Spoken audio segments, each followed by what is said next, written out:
Hi everyone, Anthony Fantano here, internet's busiest music nerd, and it's time for a review of the new Glitch Mob album, Love, Death, Immortality. These guys are a West Coast electronic music collective who dropped their full-length debut, Drink the Sea, just a handful of years ago, a bunch of tracks that were a collaborative collection of glitch hop and electronic music hybrids, a lot of touches of glitzy, sort of club-centric dubstep and dance music on this record. The group built these tracks on a lot of very large, epic sounds and song structures. Popular dance music was definitely an influence on many of the tracks here, but I thought that much of what Glitch Mob did on this record was too detailed and complex to be just club music. I thought some of the songs on this thing were pretty headphone worthy as well. Glitch Mob has just put out their second full-length LP, Love, Death, Immortality. I've always been pretty neutral on the group until now because this latest full-length LP of theirs I did not like, not even a little. Straight and simple, I think this new record from Glitch Mob is club fodder. It's pretty much nothing but songs that feature melodies that get old before the song is even over,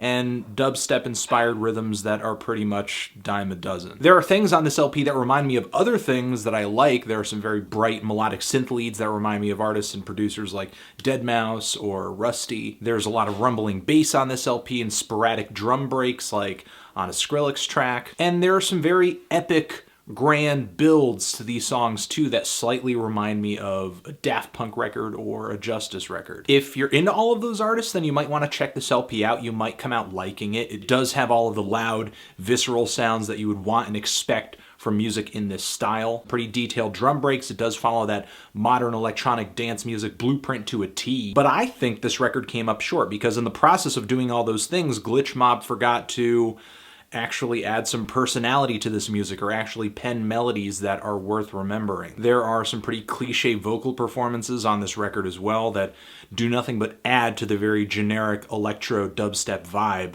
on this LP. And when the group does go for something kind of interesting, it only ends up like a watered down version of what could have been. Like the song Can't Kill Us, which has this buzzing bass and drum beats that feel more rock-centric and these synth leads that feel almost as if they're kind of going for a guitar-type sound. I mean, it's better than what Muse did trying to fuse dubstep and rock together, but it only feels like it's interesting in theory, this combination of dubstep and rock. And the song Becoming Harmonious with vocals from Metal Mother was a pretty interesting track for me because of how slow and brooding it was, and I actually thought that with the very epic and sort of sad synthesizers behind this interesting vocal, it was sort of like a combination of The Knife and dubstep together. Tracks like this aren't amazing, but they're definitely a welcome change of pace from more average dubstep electro house fusions like Skytoucher. I think the only track on this entire LP that I wholeheartedly liked was Fly By Night Only, which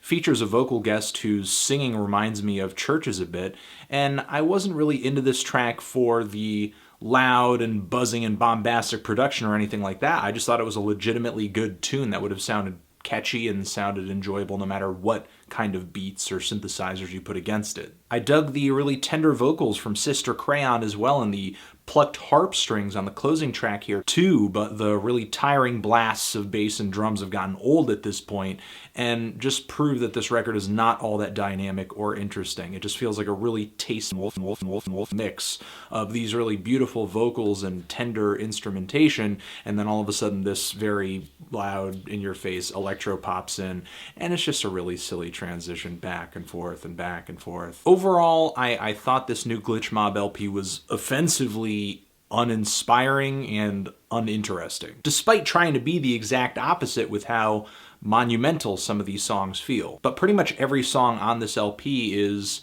just too overblown for how unsubstantial the sound play and the songwriting is. I'm feeling a decent to strong 3 on this thing. Transition, if you've given this record a listen, what did you think of it? Did you love it? Did you hate it? Why? What do you think I should review next? And that's it.